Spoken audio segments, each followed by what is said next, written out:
Bismillahirrahmanirrahim. Assalamualaikum warahmatullahi wabarakatuh.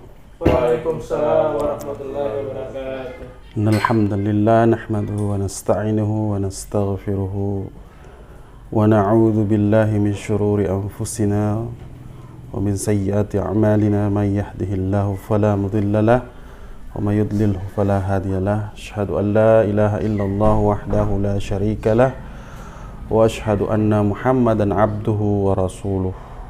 Amma ba'd. Puji syukur kehadirat Allah Subhanahu wa taala.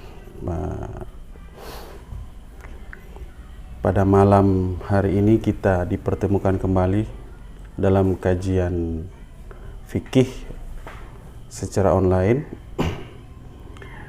Tema kita masih pada seputaran taharah dalam bab ibadah, dan pada malam ini kita akan membahas tentang sunat-sunat wudu atau sunanul wudu. Pada pertemuan sebelumnya kita telah membahas tentang furudul wudu atau rukun-rukun wudu, dan pada pertemuan ini kita akan membahas tentang sunanul wudu. Sebelum masuk ke pokok pembahasan, seperti biasanya, marilah sama-sama kita awali kajian kita pada malam hari ini dengan sama-sama mengirimkan pahala suratul Fatihah kepada guru-guru kita, dan terutama kepada muassis atau pendiri Jam'iyah Nahdlatul Ulama dan mobil khusus kepada pengarang kitab ini, muallif Syekh Wahb Az-Zuhaili. Ala hadhihi niyya wa kullu niyatin salihah syai'un lillahi lahum. Al-Fatihah. Bismillahirrahmanirrahim. Alhamdulillahi rabbil alamin. Ar-Rahmanir-Rahim. Maliki yaumiddin. Iyyaka na'budu wa iyyaka nasta'in. Ihdinas siratal mustaqim. Siratal ladzina an'amta 'alaihim ghairil maghdubi 'alaihim waladdallin. Qala al-musannifu rahimahullahu ta'ala wa nafa'ni bihi wa bi'ulumihi ila darain. Sunanul wudu. Jadi tema kita pada hari ini adalah tentang sunat-sunat wudu. Seperti yang telah saya sampaikan kemarin, pada pertemuan yang lalu kita telah melewati atau telah membahas secara komprehensif tentang rukun-rukun wudu. Nah, sekarang kita masuk pada sunanul wudu. Sunanul wudu itu adalah sunnah wudu. Sebagaimana di awal pertemuan kita sudah menjelaskan apa itu sunnah. Sunnah itu adalah sesuatu yang dikerjakan dapat pahala, kalau ditinggalkan tidak berdosa. Jadi dia bukan bahagian dari rukun, tetapi dia dianjurkan untuk dilaksanakan pada saat seseorang melaksanakan wudu. Walaupun tanpa dilaksanakan pun wudunya tetap sah, tetapi pahalanya kurang sempurna. Nah, dengan dilaksanakan sunnah-sunnah wudu ini akan lebih banyak pahalanya. Sunnah-sunnah wudu itu banyak. Wahya katsiratun. Sunnah-sunnah wudu itu ada banyak. Wa yundabu fi'luha. Dan ini juga. Yundabu sunnah itu adalah dua lafaz yang sinonim, muradif. Kalau dalam bahasa Arab, nadab atau mandub, sunnah itu adalah dua kata yang sinonim. Atau dalam bahasa muradif yang maknanya sama-sama sunnah. Wa yundabu fi'luha, disunatkan mengerjakannya. Wa yusabu fa'iluha, dan diberi pahala bagi yang mengerjakannya. Wala yu'aqabu tarikuha, dan tidak diberi sanksi atau dosa bagi orang yang meninggalkan. Itulah definisi sunnah. Yang mengerjakannya dapat pahala, yang meninggalkannya tidak disiksa atau tidak dapat dosa. Wa yasihul wudu'u idza tarakahal muslimu aw taraka ba'daha. Dan sahlah wudu seorang muslim idza tarakah, apabila dia meninggalkan sunat tersebut. Jadi dia tidak berpengaruh pada sah dan tidaknya, karena ini kan sunnah, bukan rukun. Beda dengan rukun ya. Kalau salah satu ditinggalkan itu wudunya tidak sah. Nah, kalau sunnah ini cuma sangat dianjurkan, berpahala. Bagaimana kalau tidak kerjakan wudunya? Wudunya tetap sah. Akan tetapi walakin fi'luha afdalun wa akmalun. Tetapi mengerjakannya itu dianjurkan, sangat lebih afdal wa akmalun, dan lebih sempurna wudu kalau dilaksanakan dengan sunnah-sunnah ini. Nah, di antara sekian banyak sunnah itu yang terpenting wahamuha yang pertama tasmiyah, membaca bismillahirrahmanirrahim. Nah, itu tasmiyatu fi awwalihi, mengucapkan atau melafalkan basmalah pada awal-awal wudu. At-tasmiyatu mustahabbatun fil wudu, membaca basmalah atau bismillah pada wudu itu disunatkan. Nah, ini satu lagi mustahabbah. Jadi sudah ada 3 kosakata yang artinya sama. Pertama sunnah, yang kedua nadab, yang ketiga mustahabbah. Itu artinya sama, sunnah. Saya ulangi, at-tasmiyatu mustahabbatun fil wudu, membaca atau melafalkan tasmiyah basmalah itu disunatkan pada wudu, wa jami'il ibadati wa ghairiha minal af'al. Di samping pada wudu disunatkan, pada seluruh ibadah dan seluruh aktivitas kita sebagai orang Islam itu disunatkan berbasmalah. Makan bismillahirrahmanirrahim, mau apalagi mau membaca buku bismillahirrahmanirrahim. Pokoknya seluruh aktivitas kita ya sebagai seorang muslim itu sunnah hukumnya memulai seluruh aktivitas dengan membaca basmalah. Tentunya aktivitas-aktivitas yang baik. Jangan sampai masuk kamar WC baca basmalah, itu keliru itu ya. Memulai sesuatu yang baik itu disunatkan dengan membaca basmalah. Makanya ada satu hadis yang mengatakan kullu amrin zibalin la yabda'u fi bismillah fa huwa aqta. Itu ada hadisnya gitu. Setiap perbuatan yang baik tidak dimulai dengan bismillah itu tidak ada berkahnya. Nah, gitu. Mana itu tasmiyah? Akmaluha ayyakula, sempurnanya lafaz tasmiyah itu adalah engkau mengatakan bismillahirrahmanirrahim. Itu lafaz lengkapnya. Apabila tidak diucapkan secara sempurna gimana? Fa in qala bismillah, apabila dia cuma mengucapkan bismillah, faqad hasalat fadilatus tasmiyah. Itu sudah cukup untuk menghasilkan fadilah tasmiyah. Itu. Jadi lafaz utuhnya itu bismillahirrahmanirrahim. Tapi kalau cuma bismillah itu sudah cukup, itu sudah diberi pahala walaupun tidak diucapkan secara lengkap. Bagaimana kalau seandainya seorang lupa, misalnya makan, disunatkan baca basmalah kan, dia lupa. Fa innasiyat tasmiyata aw tarakaha amdan fi awwalihi wa dzakaraha fi asnahihi ata biha. Wa innasiyat tasmiyata, apabila seorang lupa membaca basmalah ataupun bukan lupa, au tarakaha amdan, ia sengaja meninggalkan baca basmalah fi awwalihi, pada awal perbuatannya. Saya mau makan, sengaja dia tidak baca bismillah atau dia lupa baca bismillah pada saat mau makan. Wa dzakaraha fi asna'ihi, dan dia teringat. Kalau dia lupa, tiba-tiba di tengah dia melaksanakan perbuatan itu dia teringat, tadi saya tidak baca bismillah waktu pertama mulai tadi. Teringat fi asna'ihi. Bagaimana? Tabiha, dia silakan pada saat dia teringat itu tetap masih dapat pahala sunat. Bagaimana kalau sampai selesai wudu dia tidak mengucapkan basmalah?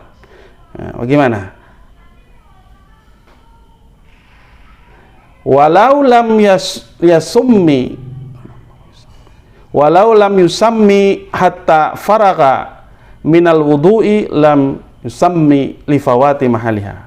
Apabila dia tidak bertasmiyah hingga wudhunya selesai, nah itu nggak boleh lagi.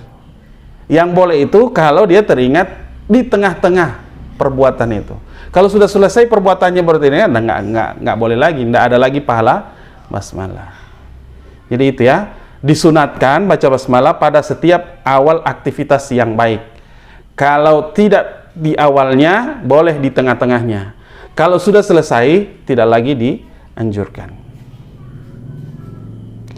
Nah, bagaimana? Tadi dibilang bahwa tasmiyah itu diucapkan pada awal-awal perbuatan. Nah, kalau dalam konteks wudu, bab yang kita bahas sekarang, kapan kita baca bismillah? Wa tasmiyatu fi awalil wudu'i, dan membaca basmalah pada awal wudu itu tempatnya kapan? Inda ghuslil kaffaini, ketika membasuh atau mencuci dua telapak tangan. Nah, disitulah baca basmalah. Kalau niat di rukun pertama yaitu wudu, wajah. Nah, pada saat membasuh wajah. Nah, kalau baca basmalah sunahnya itu pada saat membasuh atau mencuci dua tangan. Pada saat itu fayanwi sunanal wudu, maka ketika dia mencuci tangan, disitulah diniatkan nawaitu sunanal wudu. Dia meniatkan bahwa sunat wudu. Ghuslul kafain itu kan sunah salah satunya. Wa yusammallahu indahu, dan dia mengucapkan basmalah ketika mencuci kedua telapak tangannya. Mana dalilnya? Wa daliluhu, dalilnya adalah hadis ma rawahu Anas radhiyallahu an, hadis yang diriwayatkan oleh Imam Anas radhiyallahu an. Qala, Anas berkata, talaba ba'du ashabin Nabi sallallahu alaihi wa alihi wasallam wudu'an. Sebahagian sahabat Nabi itu hendak melaksanakan wudu. Falam yajidu ma'an, tetapi mereka tidak menemukan air. Lam yajidu. Faqala alaihi salatu wassalam, pada saat itu Rasulullah bersabda, apa? Kata Rasulullah, hal ma hadik minkum ma', apakah di antara kalian tidak ada air? Fa'ata bima, karena Nabi melihat mereka tidak dapat air, maka Nabi datangkan membawa air tersebut. Setelah itu fawada ayadahu fil ina illadzi fihil ma', kemudian Nabi meletakkan atau mencelupkan ke tangannya di dalam bejana, yang dalam bejana tersebut ada air. Jadi Nabi mengambil bejana semacam tempat wadah, ada yang di dalamnya ada air, kemudian Nabi taruh tangannya di dalam bejana itu, dalam air tersebut. Kemudian summa qal, ini teks hadis. Kemudian Nabi bersabda, tawadda'u bismillah. Nah, itu. Berwudulah kamu dengan mengucapkan bismillah. Inilah dalil hadisnya bahwa disunatkan membaca bismillah. Artinya apa? Qailina dzalika indal ibtida'i bih. Maksud hadis tersebut ketika Nabi berwudulah kamu dengan membaca bismillah, artinya apa? Ucapkan, mereka mengucapkan basmalah ketika memulai wudu tersebut. Qala Anas berkata, pada saat itu fara'aitul ma'a yafuru min baina asabi'ihi. Anas bilang, pada saat itu aku melihat air itu keluar dari jari-jari Nabi. Nabi kan meletakkan jarinya dalam bejana. Padahal ini ada banyak sahabat tidak ada air, cuman satu bejana. Nabi perintahkan sahabat untuk ambil, tapi jarinya dicelupkan dalam air tersebut, diperintahkan. Nah, pada saat itu Anas melihat dari jari-jari Nabi itu keluar air. Ra'aitu, itu salah satu karamahnya beliau kan, salah satu keramatan. Fara'aitul ma' yafuru min baina asabi'ihi, di antara sela-sela jari Nabi itu keluar air. Hatta tawadda'u min an akhirihim, sehingga para sahabat tersebut bisa berwudu mereka semua sampai sahabat yang terakhir. Jadi semua mereka itu jumlahnya wakanu nahwa min sab'ina. Padahal sahabat itu ada sekitar 70 orang. Bayangkan 70 orang dalam satu bejana yang sedikit itu. Itu karena keramatannya Nabi, karamah Nabi itu keluar air dari jari-jarinya. Nah, terlepas dari itu, yang ingin kita bicarakan di sini adalah dalil tentang basmalah. Jadi pada saat mereka itu diajak oleh Nabi berwudu, Nabi memerintahkan mereka mengucapkan basmalah. Nah, itulah berdasarkan hadis ini maka disunatkan berwudu ketika hendak memulai disunatkan membaca basmalah bismillahirrahmanirrahim ketika hendak memulai wudu. Walau taraka tasmiyata sahwan aw amdan sahha wudu'uhu. Walau taraka, jika seorang meninggalkan at-tasmiyah, membaca tasmiyah basmalah sahwan dalam keadaan lupa, aw amdan, ataupun dia meninggalkan itu sengaja, bagaimana? Sahha wudu'uhu, tetap wudu'nya tetap sah, karena tasmiyah itu cuman sunnah bukan rukun. Kenapa? Li'annaha sunnatun, karena tasmiyah, membaca tasmiyah itu adalah sunnah wudu, walaisat biwajibatin, dan bukan sebagai wajib wudu. Wajib di sini dalam artian rukun ya. Lima rawahu Abu Hurairah radhiyallahu an, sebagaimana hadis yang diriwayatkan oleh Abu Hurairah radhiyallahu an, anna Nabi sallallahu alaihi wa alihi wasallam qala, bahwasanya Nabi sallallahu alaihi wasallam bersabda, man tawaddaa wa lam yuzkar ismallah alaihi kana tahuran lima marra alaihil ma. Itu hadisnya.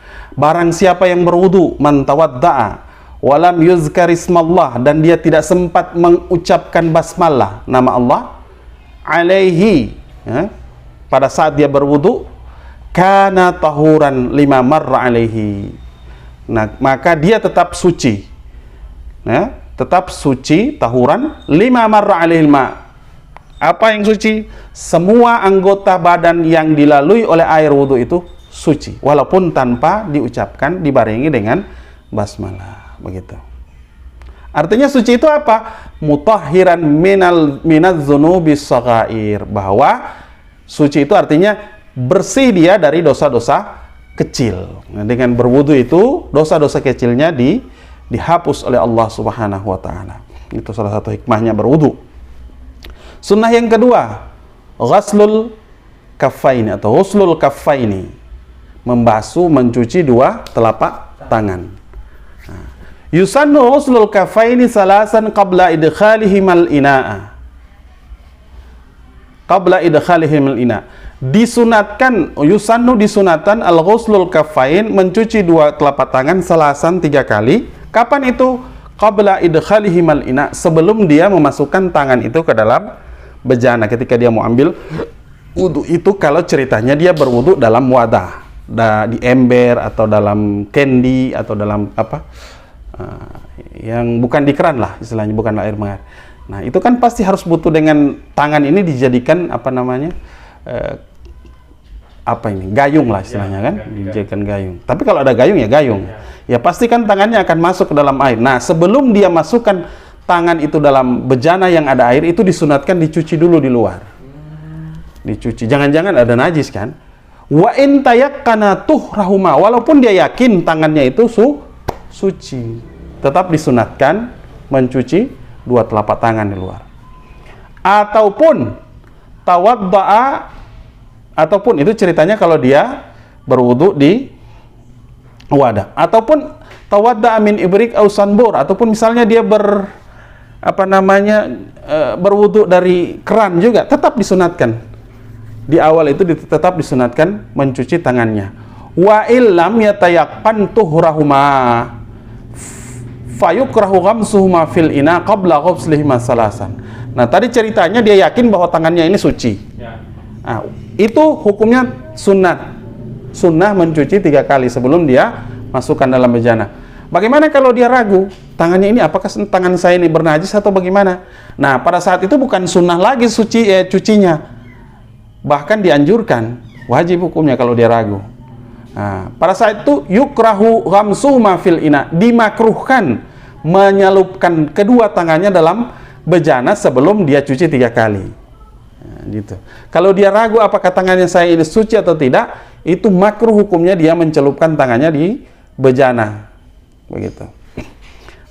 Dalilnya mana? Hadis riwayatkan oleh Abu Hurairah radhiyallahu an, qala Rasulullah sallallahu alaihi wasallam, Rasulullah bersabda begini, idza staiqadha ahadukum min naumihi, apabila seorang di antara kamu istaiqadha, terbangun, terjaga, min naumihi, dari tidurnya, bangun dari tidur, fala yaghmis yadahu fil ina, jangan mencelupkan tangannya di dalam bejana, hatta yaghsilaha salasan, hingga ia mencucinya 3 kali. Ini hadisnya. Jadi kalau bangun dari tidur itu jangan begitu mau ke kamar mandi atau mau apa, jangan langsung masukkan ke dalam bak atau dalam palo-palo itu, dalam gayung, tetapi cuci dulu di luar 3 kali baru dipakai. Kenapa? Fa innahu, alasannya kata Nabi, la yadri ainat batat syaduhu, dia nggak tahu pada saat tidur itu tangannya itu kena apa. Bisa saya tersentuh najis kan di dalamnya, karena orang tidur itu kan dia nggak sadar tangannya kemana gitu kan, karena dapat pegang apa gitu. Jadi ketika bangun itu jangan langsung celupkan ke air, siapa tahu ada najis, bisa bernajis airnya, jadi cuci dulu. Waman lam yanum wahtamala najasata, itu ceritanya kalau orang tidur ya, bangun dari tidur. Bagaimana kalau orang yang tidak tidur? Waman lam yanum wahtamala najasata yadihi, dan orang yang tidak tidur tetapi dia ragu, ihtimal, muhtamil itu ragu-ragu dia, najasata yadihi, ada kemungkinan tangannya bernajis, kana fi makna naim, itu sama hukumnya dengan orang tidur. Maksudnya apa hukumnya? Jangan sekali-kali mencelupkannya ke dalam bejana sebelum dicuci dulu 3 kali. Begitu. Hukum orang yang bangun dari tidur itu dianjurkan tidak mencelupkan tangannya dalam bejana kecuali sudah dicuci 3 kali. Orang yang terjaga pun begitu, dengan catatan kalau dia ragu apakah tangan saya ini suci atau tidak. Nah, itu sama dengan orang tidur. Orang bangun tetapi ragu sama dengan orang yang tidur. Bagaimana kalau dia yakin baru kena najis, dapat pegang tai kucing atau apa? Fa in tayakkana najasata fayajibu ghusluhuma. Kalau, nah ini sebaliknya, kalau dia yakin bahwa tangannya itu tersentuh najis, maka itu bukan sunnah lagi tetapi wajib. Fayajibu ghusluha. Maka wajiblah mencuci tangannya itu. Kembali ke topik awal, wa ghuslul kaffaini sunnatul fil wudu. Mencuci 2 tangan itu adalah salah satu sunnah di dalam berwudu. Karena hadis yang diriwayatkan Abdullah bin Zaid radhiyallahu an, pada saat itu waqad su'ila an wudu'un Nabi sallallahu alaihi wasallam. Sahabat Abdullah bin Zaid itu ditanya tentang tata cara wudu Nabi. Zaid ini ditanya, bagaimana sih caranya Nabi berwudu? Fada abit tauri min ma ai ina min nuhas. Maka Abdullah bin Zaid mengambil bejana yang terbuat dari tembaga, wadah, loyang begitu ya. Kalau bahasa Manado kan loyang itu bejana. Terbuat dari tembaga.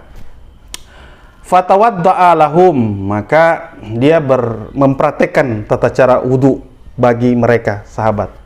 Wudu an-Nabiy sallallahu alaihi wasallam. Dia praktekkan tata cara wudu Nabi sallallahu alaihi wasallam. Bagaimana?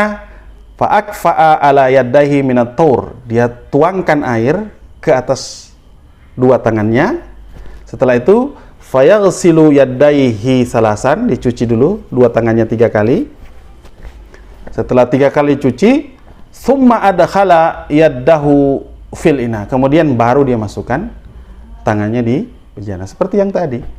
Cuci dulu telapak di luar, setelah bersih 3 kali baru dia masukkan tangannya, dijadikan gayung gitu. Gitu hadisnya. Dan apa yang dilaksanakan oleh Zaid bin Abdullah itu sama persis yang dipraktekkan oleh Utsman dan Ali, sahabat utama Nabi. Begitu tata caranya juga. Jadi sebelum dimasukkan tangannya ke bejana, dicuci dulu 3 kali. Yang ketiga, sunnah wudhu yang ketiga adalah as-siwak. Nah, ini kemarin yang kita lewati, nggak kita bahas. Siwak itu adalah menggosok gigi. Kalau yang alatnya macam-macam sih. Kalau dulu Nabi itu kan masih pakai kayu pada alat siwak. Nah, kalau zaman konteks sekarang kan sudah ada sikat gigi. Pakai sikat gigi gitu. Tapi kalaupun mau pakai ada kayu siwak juga enggak apa-apa. Tapi sikat gigi juga bukan berarti tidak boleh. Jangan sampai nanti, oh ini sikat gigi kan tidak ada di zaman Nabi, bid'ah nanti yang kayak gitu. Betul. Iya kan? Jadi kan ada orang yang sangat alergi sekali dengan hal-hal yang terbarukan. Padahal kan fungsinya sama. Iya. Dulu Nabi pakai kayu itu karena memang belum ditemukan alat itu kan? Iya. Alat sekarang yang kita pakai. Iya kan? Alat sekarang yang kita pakai. Kalau zaman dulu kan intinya bukan pada alatnya tapi fungsi dari alat itu, gitu. Wa huwa sunnatul fil wudu. Nah, bersiwak itu adalah sunnah pada wudu. Jadi sebelum berwudu itu disunatkan untuk gosok gigi dulu. Hadisnya adalah diriwayatkan oleh Abu Hurairah. Hadisnya kuat ini, hadis sahih. Anna Nabi sallallahu alaihi wasallam, Nabi sallallahu alaihi wasallam bersabda begini. Laula an asyqa ala ummati la amartuhum bisiwak inda kulli shalah. Andai kata tidak menyulitkan, memberatkan, mensukarkan, lau an asyqa. Kalau tidak, andai kata tidak memberatkan, ala ummati, ke atas umatku, la amartuhum, maka akan aku perintahkan mereka untuk bisiwak, menggosok gigi inda kulli salat, di setiap hendak melaksanakan salat. Nah, itu saking pentingnya bersiwak itu, Nabi bilang, andai kata itu tidak merepotkan, akan saya perintahkan. Artinya apa? Nabi itu sangat menganjurkan bersiwak. Cuman kalau itu diwajibkan atau diharuskan harus setiap sholat, itu menurut pandangan Nabi itu agak merepotkan. Makanya dia cuman sekedar disunahkan saja. Wa fi riwayatin li Ahmad, dan satu riwayat dari Imam Ahmad, Wa 'allaqaha bil Bukhari, hadis tersebut dikaitkan dengan Imam Bukhari. Wa jazama biha, dan Imam Bukhari juga memastikan bahwa hadis itu tersebut memang hadis dari Nabi. La amartuhum bisiwak ma'a kulli wudu. Kalau di hadis yang pertama, riwayat yang pertama kan, laula an asukala ummati la amartuhum bisiwak inda kulli shalah. Andai kata tidak menyusahkan umatku, maka akan aku perintahkan siwak di setiap solat. Nah, di satu riwayat dari Imam Ahmad, ada juga menghubungkan dengan riwayat Bukhari, bukan setiap solat, tetapi la amartuhum bisiwak ma'a kulli wudu. Sungguh, jadi teks hadis dari awal sama. Laula an asyukka ala ummati la amartuhum bisiwak ma'a kulli wudu. Begitu dalam satu riwayat. Ujungnya beda. Andai kata tidak menyulitkan, menyusahkan kepada umatku, maka akan aku perintahkan umatku itu bersiwak ma'a kulli wudu, di setiap hendak berwudu. Nah, ini juga hadis sunnahnya, dalilnya.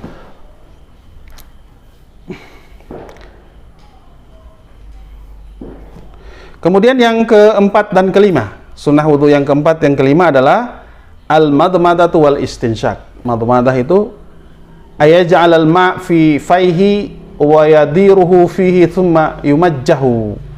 Yang dikatakan madmadah itu memasukkan air dalam mulut, kemudian wa yadiruhu, dia putar air dalam mulut. Setelah diputar, yumajjahu, dimuntahkan. Kumur-kumur maksudnya. Masukkan air kemudian diputar di dalam baru dia dimuntahkan. Itu namanya madmadah dalam bahasa Arab. Kalau dalam bahasa Indonesia kumur-kumur. Yang pertama berkumur, itu sunnah yang keempat, berkumur-kumur. Kemudian yang kelima al-istinsyak. Apa itu istinsyak?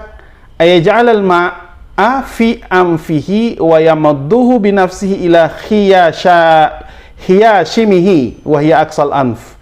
Bahwa seseorang memasukkan air di dalam hidungnya, kemudian dia hirup, dia tarik itu dengan nafasnya ila khiyashimihi, sampai ke ujung hidungnya, pangkal hidung di atas. Itu namanya istinsyak, memasukkan air dalam hidup. Begitu. Nah, thumma, setelah dia hirup, yastanshiru, dia buang air tersebut. Itu namanya istinsyak, memasukkan air dalam hidung. Bitarhil ma wal adha minal anfi ba'dal istinsyak, dengan mencampakkan, membuang air tersebut, wal adha minal anf ba'dal istinsyak, dan dia merasakan air itu keluar dari hidung setelah istinsyak. Wal madmadatu wal istinsyak wal istinsyaku sunnatu fil wudu. Nah, kedua perbuatan tadi, madmadah, masuk kumur-kumur, masukkan air ke hidung, itu juga sunnah dalam wudu. Wa fil ghusli, dan juga sunnat pada ghuslu, mandi junub. Mandi junub, mandi haid, mandi nifas, itu juga disunatkan berkumur-kumur dan istinsyak.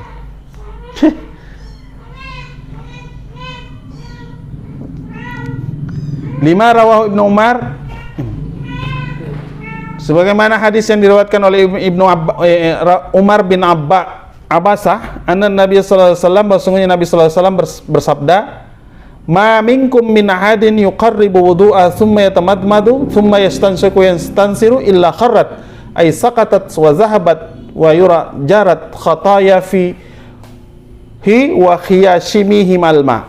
Nah, ini dalam satu hadis kata Nabi begini, ma minkum min ahadin, tidaklah seorang di antara kamu yuqarribu wudu, dia mendekati wudu, maksudnya melaksanakan wudu, setelah itu summa, hendak melaksanakan wudu, kemudian yatamadmadu, dia berkumur-kumur, kemudian setelah berkumur-kumur dia istinsyak, kemudian dia buang airnya, kecuali harat di situ adalah sakatat zahabat, maksudnya gugurlah dosa-dosanya, ma'al ma', sebagaimana gugurnya, jatuhnya air dari anggota tubuhnya itu. Itu hadis Nabi.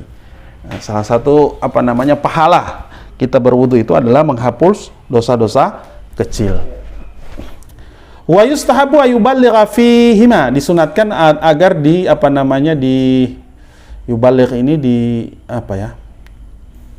dilebihkanlah pada keduanya. Madmadah itu dilebihkan, jangan sekedar kumur-kumur, tapi betul-betul disungguh-sungguhi. Di itu istinsyak sama madmadah, bukan cuma sekedar kumur-kumur, tapi betul-betul diseriusi. Maksudnya yuballigh itu diseriusi itu kumur-kumurnya. Liqaulih alaihi salatu wassalam, Karena firman sabda Rasulullah sallallahu alaihi wasallam,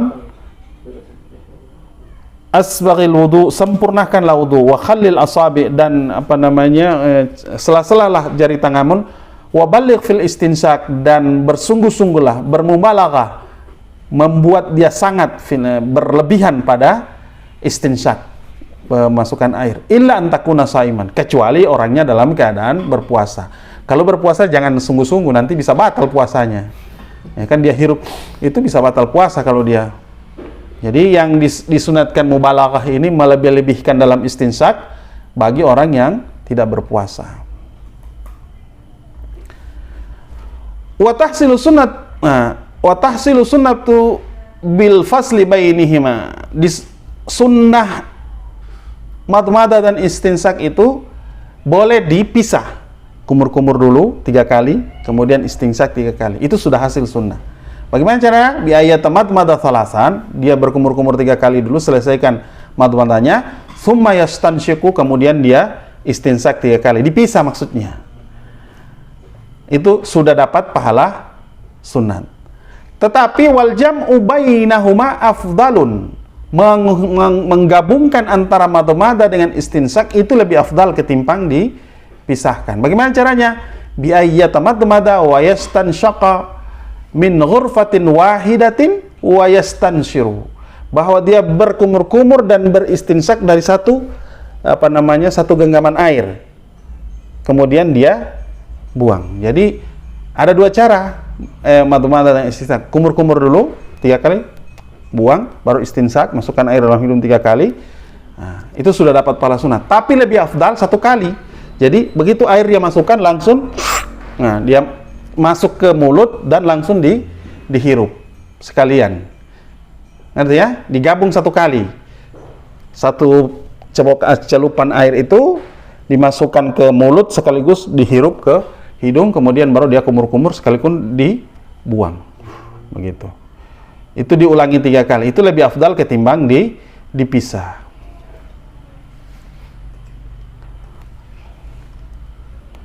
Fa in tarakal madmadah atau istinsyak jaza. Kalau tidak bermadmadah dan istinsak boleh.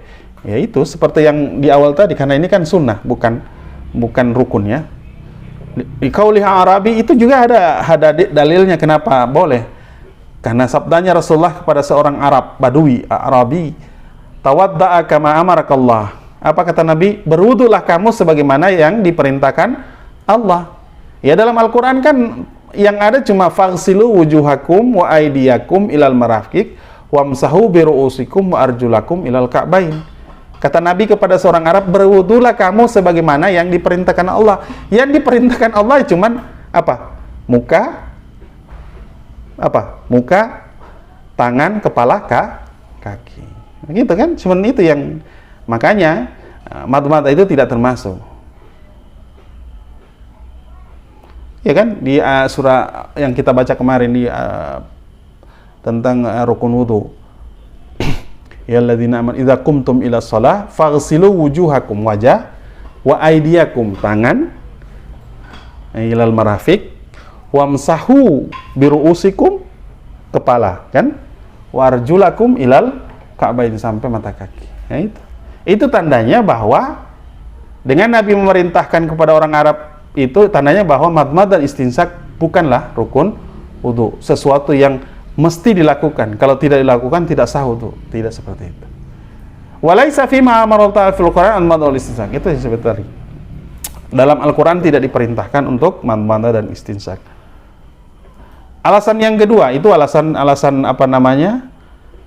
secara hukum. Nah, yang secara logis gimana? Li'annahu adwun batinun, karena madmadah, mulut dan hidung itu kan anggota tubuh yang bahagian dalam, yang mau dibersihkan itu bagian dalam.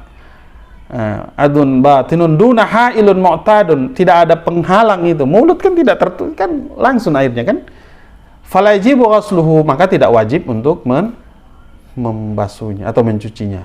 Kama la yajibu wa la yusannu ghuslul ain, sebagaimana tidak disunatkan mencuci 2 mata, karena bagian dalam kan. Mata kan tidak disunatkan. Sama, mata ini kan unsur dalam. Sama dengan mulut dan hidung. makanya tidak diwajibkan. Yang diwajibkan itu anggota yang luar, tangan, muka yang tampak, kepala, gitu. Kemudian yang keenam, takhlilul lihyatil katsah, menyela-nyela janggut yang tebal. Itu sunnah yang keenam. In kanat lahyatu khafifatan wajaba ghaslu sya'ri wal basyarati lil ayatil karimah.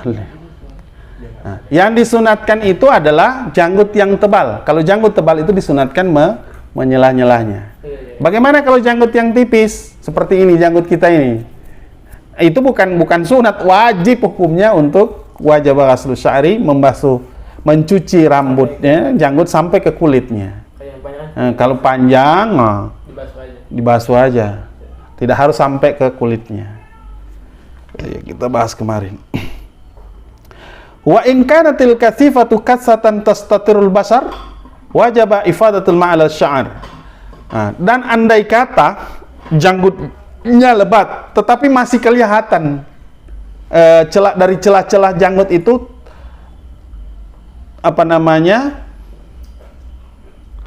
kulitnya, wajib ifadatul ma'al sya'ar. Saya ulangi.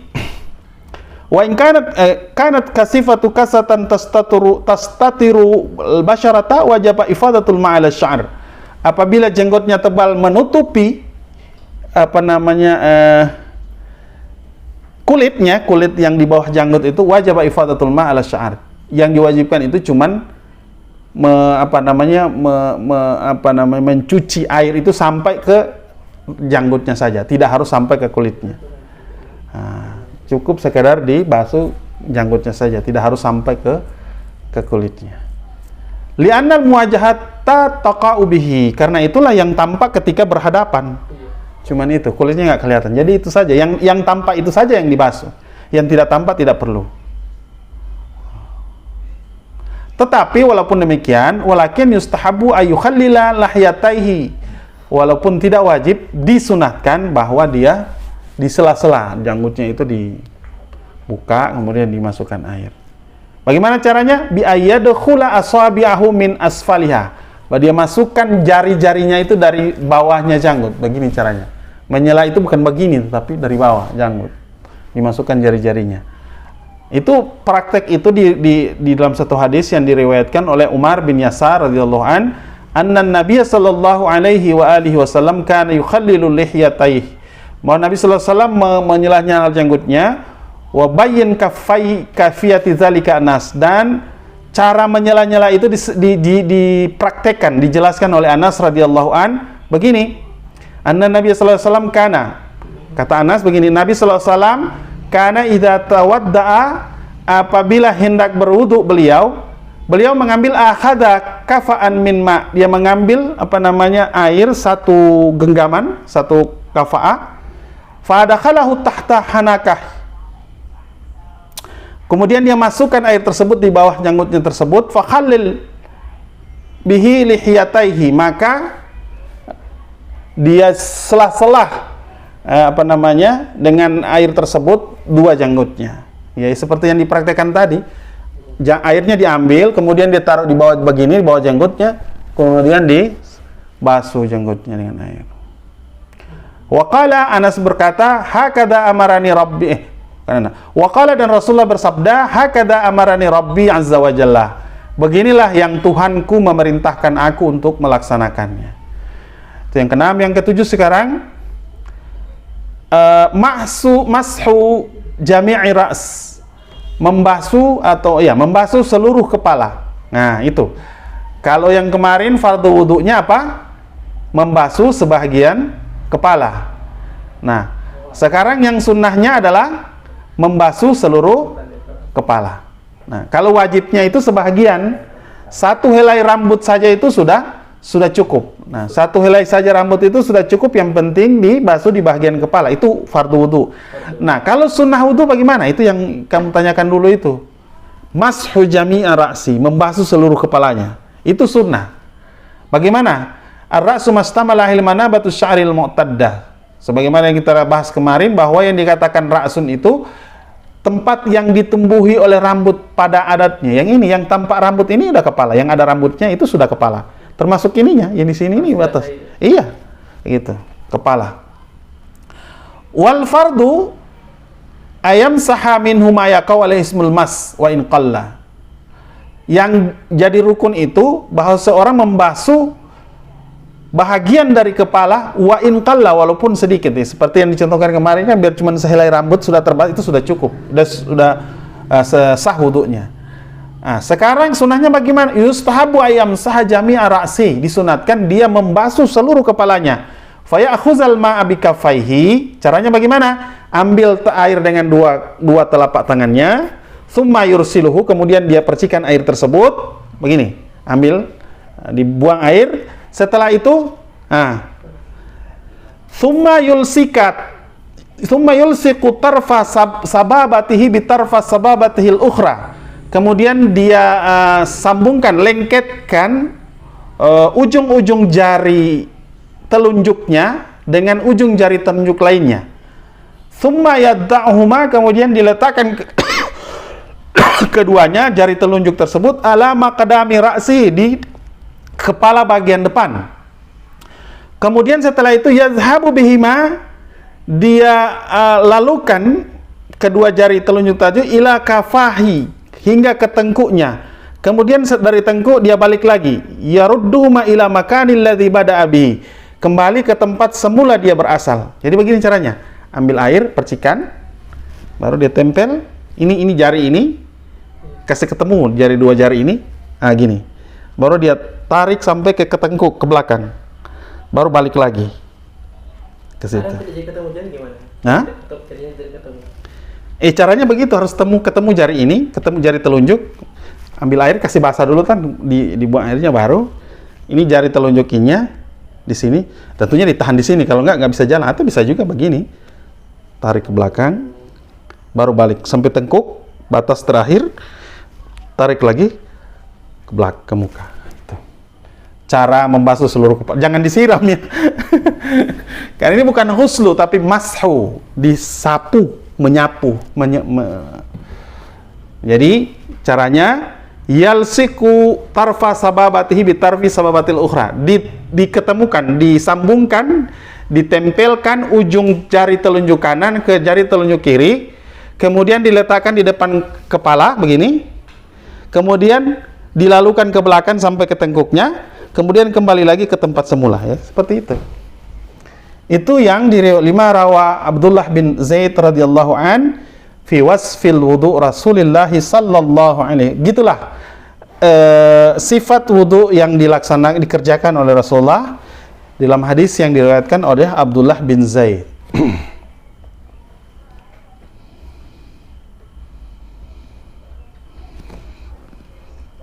Yang kedelapan, takhlilu asabil yadaini rijlaini. Ini sunnah yang ke-8 adalah menyela-nyela jari tangan dan kedua tangan dan jari kedua kaki ini. Begini, di sela-sela begini. Di sela-sela jari ini. Nah, itu sunat hukumnya pada wudu.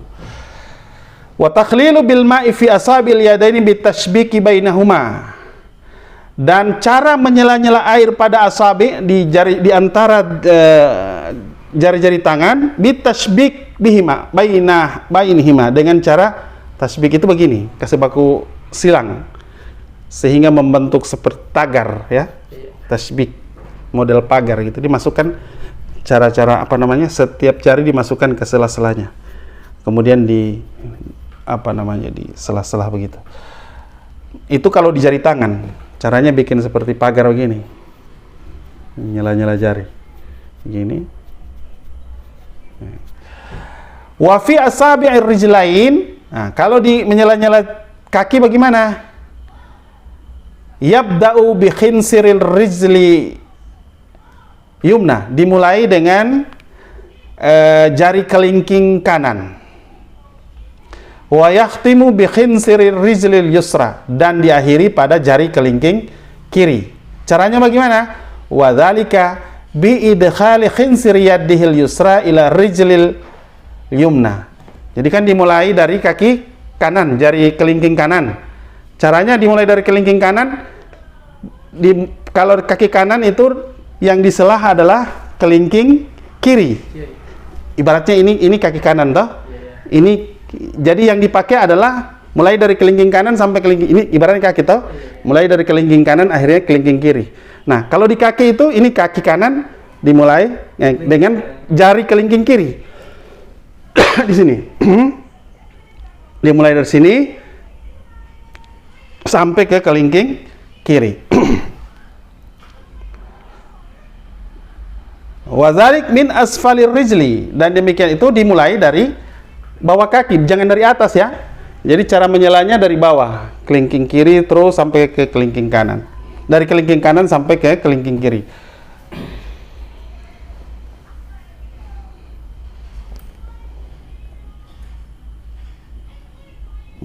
Oke. Kita lanjutkan dulu ini ya, sebentar kita jawab. Ya, jadi mulai dari kelingking kanan sampai akhir kelingking kiri. Begitu sebaliknya. Nanti untuk apa namanya kelingking kiri. Oh ya, sudah yang dipakai jari kiri ya. Apa namanya, wazalik bidkhali khinsir yadul yusra li rijlil yumna wa khinsir yadil yumna li rijlil yusra. Ya. Kebalik tadi saya bilang. Jadi untuk jari kanan kelingking, untuk kaki kanan kelingking kiri. Nih, kelingking kiri. Nah, sampai di kaki kiri kelingking kanan. Begitu. Lihat terus. Iya, khinzir yumna lirijlil yusra. Wazalik min asfal. Begitu juga. Ditukar ya. Dan caranya dari bawah. Gini, pindah apa namanya? Sampai ke kiri.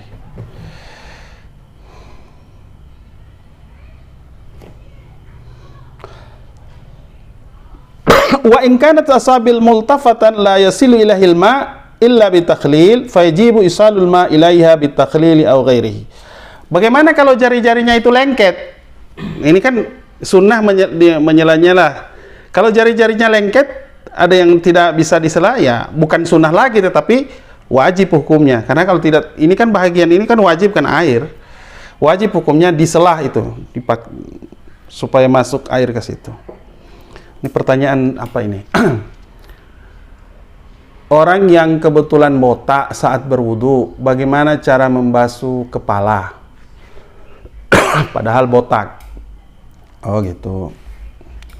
Kan yang diwajibkan membasuh itu kan kepala. Kepala, bagian kepala itu termasuk di dalamnya kulit kepala, rambut, ya kan? Nah, jadi sama seperti orang berambut sama modelnya. Sama modelnya. Kalau tidak ada rambutnya di kulit kepalanya, yang penting di kepala, jangan di muka. Kan begitu. Jadi kepala itu yang dalam ayat kan ini. Mahsu ba'di ra'si, bukan rambut yang diperintahkan basuh kan, kepala. Ya ayyuhallazina amanu idza qumtum ila shalah faghsilu wujuhakum, maka basuhlah wajah kamu, aydiyakum ilal marafiq, hingga ke tangan sampai siku. Wamsahu bi ru'usikum, basuhlah kepalamu, bukan wamsahu bi sya'rikum, basuhlah rambutnya, bukan, tapi kepala yang dibilang kan. Nah itu. Karena nanti Allah akan tahu kalau disuruh basuh rambut, kalau orang botak bagaimana? Selesai kan, nggak bisa wudu dia. Nah, makanya diperintahkan membasuh kepala. Nah, rambut itu bagian dari kepala. Kalau dia tumbuh, kalau tidak tumbuh ya kulitnya saja. Caranya tetap sama ya? Sama tetap sama. Kemudian yang ke-9, mashul uznaini, membasuh dua telinga. Yusanu fil wudu'i mashul uznaini zahirihima wa batinihima. Jadi luar dalam ini yang harus kena air, ini di luarnya dan batinnya, dalamnya dan luarnya. Itu sunnah dikena air.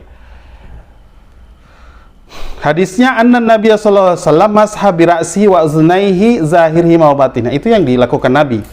Bagaimana caranya? Adkhala as-sabi'aihi fi hujrai uznaini. Dua asabi', jari-jarinya ya, dimasukkan ke dalam lubang dua telinganya. Gitu. Wa yatimul masu bima'il jadid ala jadid ghairil ma'il ladzi masaha bihi ras. Dan sempurnalah wudu tersebut dengan mengambil air yang baru, bukan air bekas basuhan ke kepala.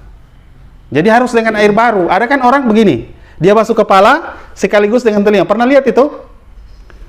Ya, ada orang yang basuh kepala sekali begini kan? Iya, sering. Itu tidak disunatkan. Yang sunat itu harus air yang baru, bukan air dari basuhan kepala. Basuh kepala, ambil baru lagi. Jangan dari kepala langsung ke telinga.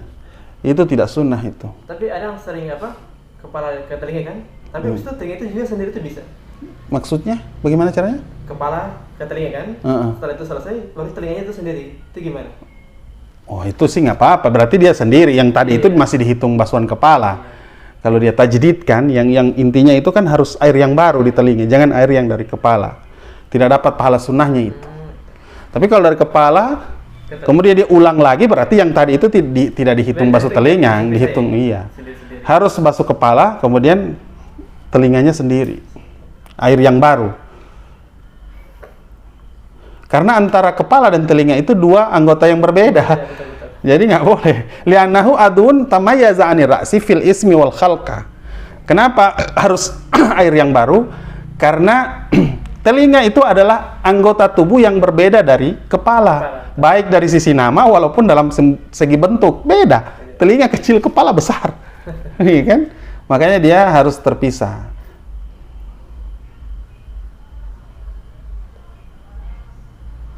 Nah, itu juga yang hadis diriwayatkan oleh Abdullah bin Zaid, beliau melihat Rasulullah berwudu, yatawaddau fa akhadha li uznaini ma'an.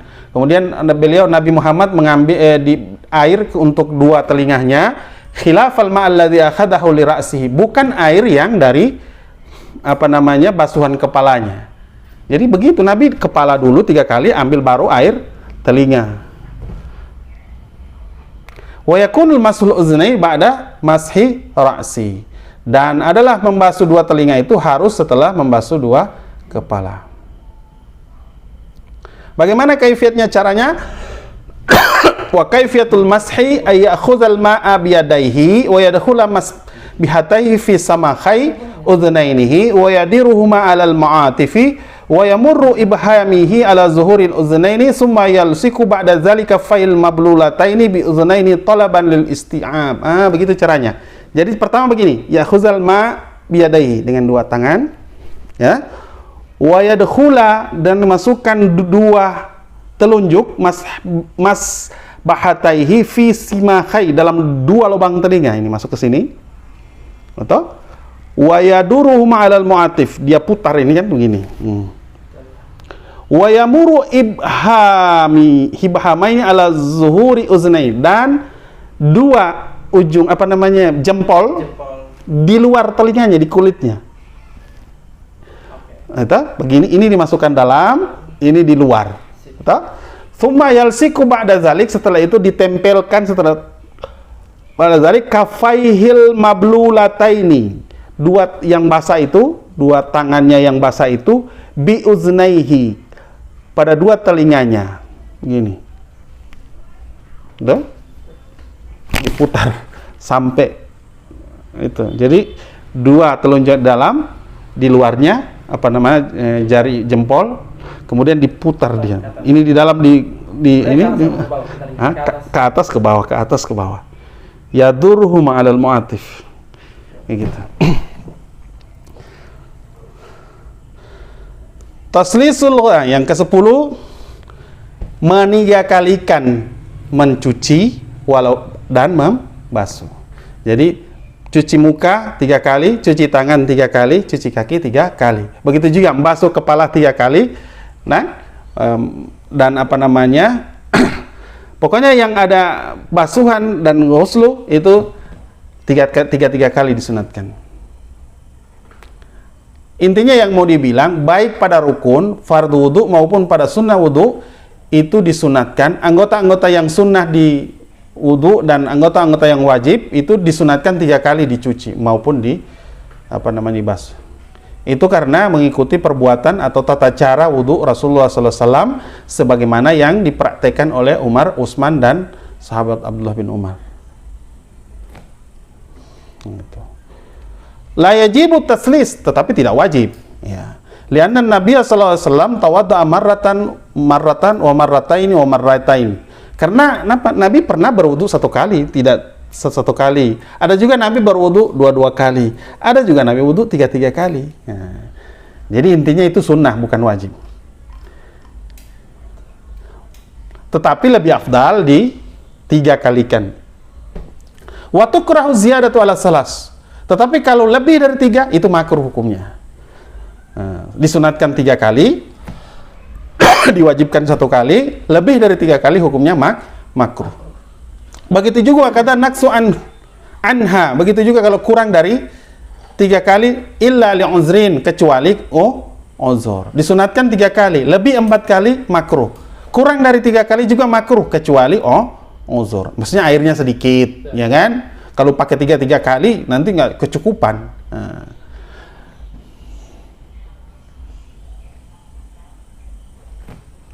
Lakin ajmal ulama ala annal wajib marratan wahidah.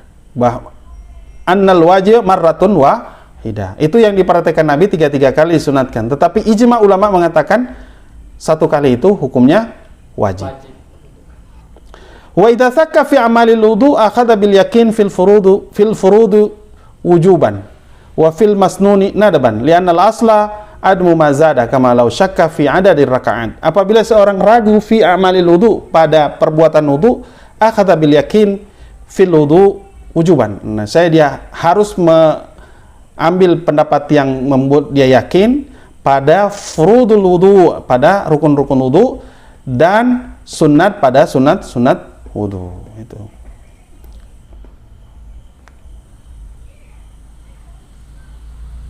Kalau yang dia ragu rukunnya, ya harus dia ulang, yakin kan? Tapi kalau yang dia ragu sunnah, ya enggak apa-apa, ditinggalkan. Misalnya sudah apa namanya? Sudah basuh telinga belum? Kalau ditinggalkan enggak apa-apa. Tapi kalau dia ragu, ini sudah basuh kaki, muka atau belum? Itu wajib dia ulangi. Karena itu rukun, ya kan? Kemudian sunnah yang ke-11, ya, masih ada lagi, terakhir kayaknya ini. Taqdimul yumna 'alal yusra, mendahulukan kanan daripada yang kiri. Jadi yang ada 2 pasangnya, tangan kanan, tangan kiri, kaki kanan, kaki kiri, gitu. Ya kan? Telinga kanan, telinga kiri. Tapi kalau Bang Hidung kan enggak perlu sekalian. Gitu. Isanul wudu fil wudu taqdimul yumna 'alal yusra fil yadaini wa rijlain. Oh, cuma di tangan dan kaki, berarti telinga tidak. Pada tangan dan kaki itu disunatkan mendahulukan tangan kanan dan kaki kanan.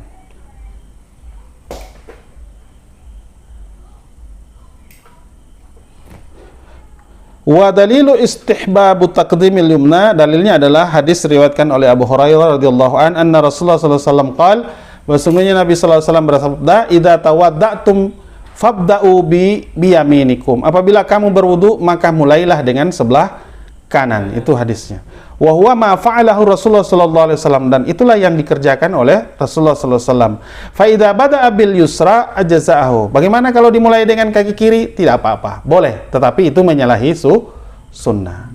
Liqaulihi ta'ala, karena firman Allah Subhanahu wa taala, wa aydiyakum ilal marafiq. Dalam ayat tidak disebutkan tangan kanan atau tangan kiri, yang disebutkan cuman tangan. Faghsilu wujuhakum wa aydiyakum, di situ. Basuhlah mukamu dan tanganmu. Tidak disebutkan wa aydiyakum yumna, tapi wa aydiyakum ilal marafiq. Yang ke-12 adalah dalk. Dalk itu apa namanya? Gosok. Disunatkan menggosok anggota yang dicuci itu. Wahya imrarul yad alal adwi inda ghuslihi. Apa namanya? Ya, melalukan tangan di anggota yang dicucinya. Itu adalah sunnah wudu yang ke-12. Ini, gosok-gosok begini. Muka juga harus digosok. Cuman bukan sekedar ditempel-tempel begini. Ini sunnah. Yang ke-13 mualat. Wahya mutabiatul af'alil wudu.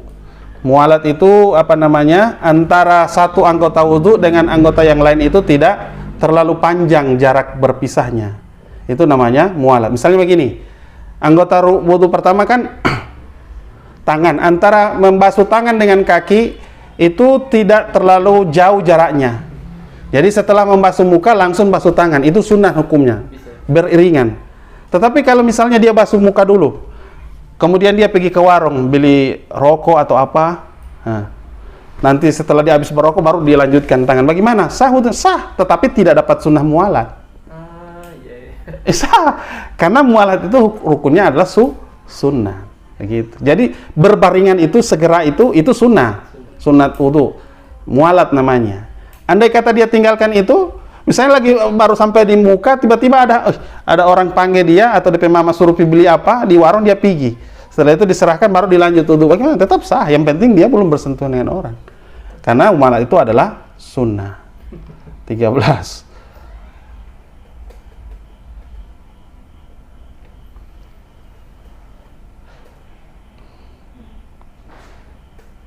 Kemudian yang ke-14, italatul ghurrati wa tahjil. Yang ke-14 adalah melebihkan basuhan depan muka dan ini siku-siku. Kan dulu kan batasnya sampai siku-siku. Sunnah melebihkan sampai ke sini. Ini kan batasnya rambut. Nah, sunnah dilebihkan sampai lewat. Nah, itu sunnah itu. Italatul ghurrah wa tahjil. Yang ke-15, tasyahud wa doa, membaca syahadat dan baca doa. Mana? Yustahabbu liman faragha minal wudu, disunatkan bagi orang yang selesai wudu. Apa doanya? Asyhadu an la ilaha illallah wahdahu la syarikalah wa anna Muhammadan abduhu wa rasuluh. Itu sampai di situ. Diriwayatkan oleh Umar radhiyallahu anna Nabiy sallallahu alaihi wasallam bersabda, "Ma minkum min hadin yatawadda'a fayablughu aw yusbighu tsumma yaqul." Barang siapa salah satu tidaklah seorang di antara kamu berwudu, kemudian dia selesai wudu, kemudian dia mengucapkan asyhadu an la ilaha illallah wa anna Muhammadan abduhu wa rasuluh illa futihat lahu abwabul jannah, melainkan pahalanya itu adalah dibukakan pintu-pintu surga yang 8, wa yadkhulu min ayyihi masya'a, dan dipersilakan dia memilih dari pintu mana ia masuk. Nah, itu doa. Setelah dia berwudu kemudian dia baca asyhadu alla ilaha illallah wa anna Muhammadan abduhu wa rasuluh, itu pahalanya suruh pilih pintu mana yang dia mau masuk, kata di hadis itu. Kemudian wazada Turmuzi, dalam satu hadis ditambahkan ada doa setelah syahadah itu. Apa? Allahumma ja'alni minat tawwabin wa ja'alni minal mutatahirin.